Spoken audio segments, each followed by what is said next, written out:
So this is Dayna, from one Dayna to another, and Dayna saved my life today because I was totally out of water.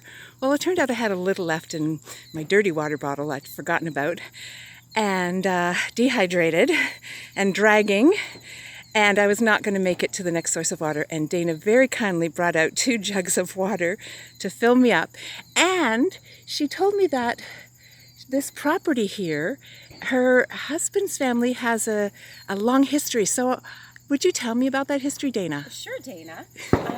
So our family, my husband's family, has been on the property for over 200 years. Wow. My wonderful sister-in-law has a winery right next door to us. What's it called? The winery is Suann Staff Estate Winery. So how do you spell that? Suann. So like a name, Suann. Yep, just Suann Staff Estate Winery. She's been making wine for over 20 years and is award-winning. And wow. And it's lovely to be able to walk next door to get a bottle of wine. No kidding. But we are graced and have had the pleasure of this absolutely beautiful, stunning property that has been in the family for 200 years. My husband's family came from Lincolnshire, England, and landed here in the town of Lincoln. Wow. This is actually Jordan, Ontario. We are also very lucky to have the Bruce Trail that actually used to go through our property, but we had to stop it. Yes. I just heard a really interesting story just the other day, actually, that the Bruce Trail used to go through, technically through my in-laws' house. That a hiker showed up at the door and he wanted to specifically go through the Bruce Trail, and their house was actually through it, but he didn't, so that was good.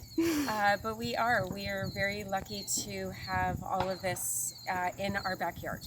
Yes, wonderful. Yeah, I don't know what else you want me to tell you. That's terrific. Where can we find Suann's wines? So Suann's wine, some of them can be found in the LCBO. She has 2 different lines in her wine, so 2 different brandings. She's the fancy farm girl. Oh. And she also has the estate label. So the estate label is all named after particular members of the family. Oh. The whites are named after deceased members of the family, and the reds are named after things on the farm. Wow. So a chestnut tree, or the Big Bank Barn, or the Gritstone. Okay. And it's always wonderful to come out here because everything that you taste off of in the winery is from the property, and everything has a great little story to it. Thank you. Thank you for sharing that. Well, you're welcome, Dayna.